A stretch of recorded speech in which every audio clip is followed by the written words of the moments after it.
अस्सलाम वालेकुम। अल्लाह ताला हम सबको अपने हिफ्ज़ व अमान में रखे। मेरे चैनल मुश्ताक खिची खान को सब्सक्राइब करें, लाइक करें, शेयर करें। आइए चलते हैं इस्लामी वीडियो की तरफ। समझदारी के साथ, मामला फहमी के साथ, हमें मुल्क के खुदादाद पाकिस्तान अजीज़ है, और मैं अपने ज़ाकिरीन और उलमा और खुतबा से भी गुजारिश करूँगा कि एहतियात, समझदारी, ज़ाब्ता अखलाक, मेंबर की ज़बान, मजलिस का अदब। जब अगर मुझे ख़तीब से ही ना मिल रहा हो तो मुझे कहाँ से मिलेगा? अगर मुझे ज़ाकिर से ही अदब और एहतराम और तहज़ीब मेंबर ना मिले तो कहाँ से मिलेगा? तो अल्हम्दुलिल्लाह आज भी ज़ाकिरीन उज़्ज़ाम की एक नशिस्त हुई है और एक एलामिया जारी हुआ है। मैं उस एलामिया की भी अपने हिस्से की तायीद करता हूँ और इंशाअल्लाह मामलात बेहतर होंगे। ये हुसैन की यूनिवर्सिटी है जिसे इमाम बारगाह कहते हैं, और इस यूनिवर्सिटी की एक क्लास लगी हुई है जिसे मजलिस अज़ा कहते हैं। और अगर क्लास में टीचर अच्छा ना हो तो क्लास बंद नहीं करते, टीचर तब्दील करते हैं।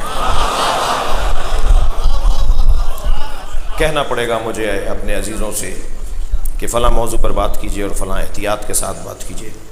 खुदा के वास्ते मैं दस्त बस्ता गुजारिश कर रहा हूँ अपने ज़िम्मेदारों से और बानियान से भी और आप सामीन से भी। आपकी बड़ी ज़िम्मेदारी बनती है, मुझे नहीं जाने दें अगर मैं कोई गैर ज़िम्मेदाराना गुफ्तगू करूँ। जी मुझे रोक लें आप, क्या नहीं मौलाना ये बात आपने सही नहीं की है। अगर मैं दलील दे सकूँ तो ठीक है, वरना मुझे आइंदा नहीं करनी चाहिए। मासूम सिर्फ 14 हैं, गलतियाँ सबसे हो सकती हैं, और अगर कोई गलती करे तो उसे एहसास करना चाहिए कि मुझसे गलती हो गई। जितना देर करेंगे, जितना लंबा करेंगे, इतना मसला फसाद की तरफ जाएगा।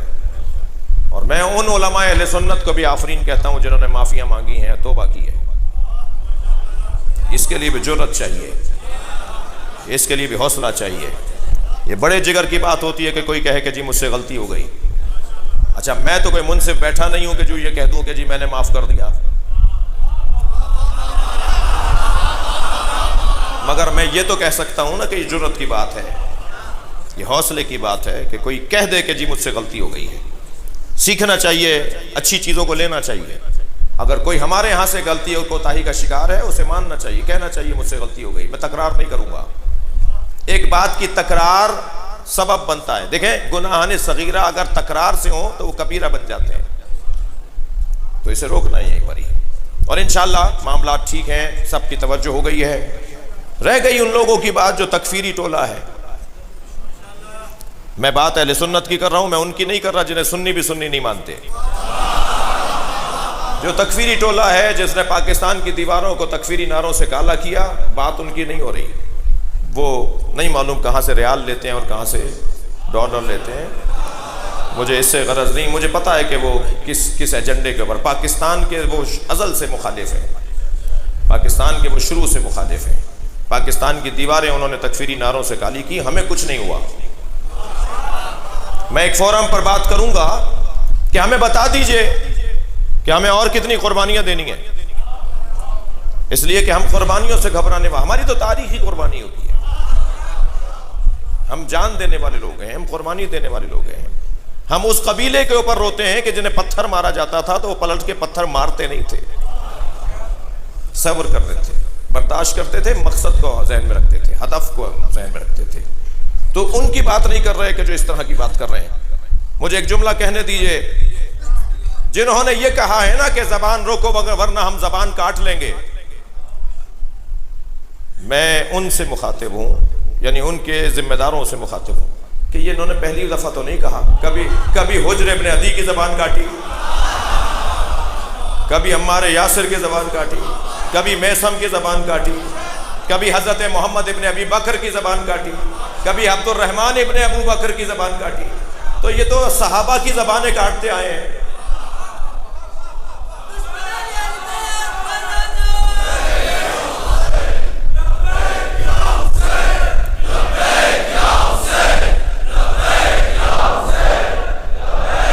हम उस कबीले से ताल्लुक़ रखते हैं, ज़बान कट के भी पूरा वजूद अली अली पुकारता है।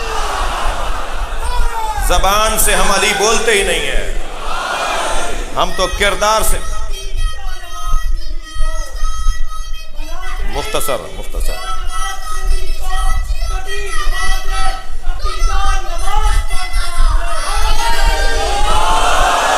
ہم زبان سے علی علی کہنے کے قائل نہیں ہیں، صرف ہم پورے وجود سے علی پکارنے کے قائل ہیں۔ لہذا زبان کے کٹنے سے مولا کا ذکر بند نہیں ہوگا۔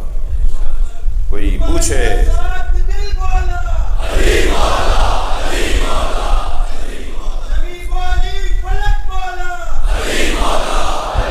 مجھے معاف کیجیے گا، میں آج اپنے مضمون پر یہ تمہید میں گزر گئی آج کی مجلس، کل سے بات اور آگے بہتر ہوگی، اور بس اتنا کہہ کے آگے بڑھوں گا کہ ہمت حوصلے کے ساتھ وطن کی محبت کو ذہن میں رکھتے ہوئے، پاکستان کی سالمیت کو ذہن میں رکھتے ہوئے کسی بھی سازش کا ہم شکار نہیں ہوں گے۔ اور ایام عزا کو ایام عزا کہتے ہی اس لیے ہیں، عزا لغت میں، عربی زبان میں، لغت میں عزا یعنی صبر، عزا کا مطلب ہے صبر، لغت میں عزا کا مطلب ہے صبر، ایام عزا یعنی ایام صبر۔ یہ جو ہم رو رہے ہوتے ہیں یہ صبر کا مظاہرہ کر رہے ہوتے ہیں، ورنہ بدلہ لینے والا روتا نہیں ہے، مارنے والا روتا نہیں ہے۔ جو مارنا نہیں چاہتا، بدلہ نہیں لینا چاہتا، وہ اپنا غصہ کہاں نکالے؟ حضرت مختار فرماتے ہیں حسین پہ اتنا رو کہ سینے میں غصہ جمع ہوتا رہے، رو رو کر اپنے سینے میں اپنا ملی قومی عقیدتی غصہ جمع کر لو، اور جب یہ غصہ جمع ہو جائے تو پھر دعا کرو کہ امام آ جائے، اور پھر اس غصے کو امام کے حکم پر نکالنا۔ جب امام کہیں کہ اب یہ کرو تو پھر یہ غصہ وہاں نکلے گا۔ ہم ایام عزا میں ہیں، ایام صبر میں ہیں، کہیں دنیا میں دکھائیں کہ اتنا بڑا مجمع امام بارگاہ پورا ہے، اس وقت باہر لوگ بیٹھے ہوئے ہیں، بیویاں بیٹھی ہوئی ہیں، امام بارگاہ کے باہر موجود ہیں، کہیں اتنا بڑا مجمع دنیا میں اس لیے جمع ہوتا ہو کہ وہ رونے جا رہا ہے، رونے کے لیے جمع ہوتا ہے۔ کہاں جا رہے ہیں؟ وہ مجلس میں جا رہے ہیں۔ کون پڑھ رہا ہے؟ مثلاً شہنشاہ حسین نقوی پڑھ، کہنے لگے وہ فضائل تو بس میں ایسے ہی سن لیتا ہوں ان کے، لیکن وہ مصائب پڑھ لیتے ہیں۔ یعنی فضائل میں آپ کو مجھ سے اختلاف ہو سکتا ہے، مگر سب کا اتفاق ایک بات پر ہے کہ ہم رونے آئے، ہماری آنکھوں میں آنسو آ جائیں، اور یہ ہمارے ٹپکتے ہوئے آنسو رومال زہرا میں جگہ پا جائے۔ بڑی قسمت ہے عزاداروں رونے والوں کی، بڑی قسمت ہے۔ علامہ نقل نے یہ جملے دہرائے، محدث بھی تھے، راوی بھی تھے، مرجع بھی تھے، مجتہد بھی تھے۔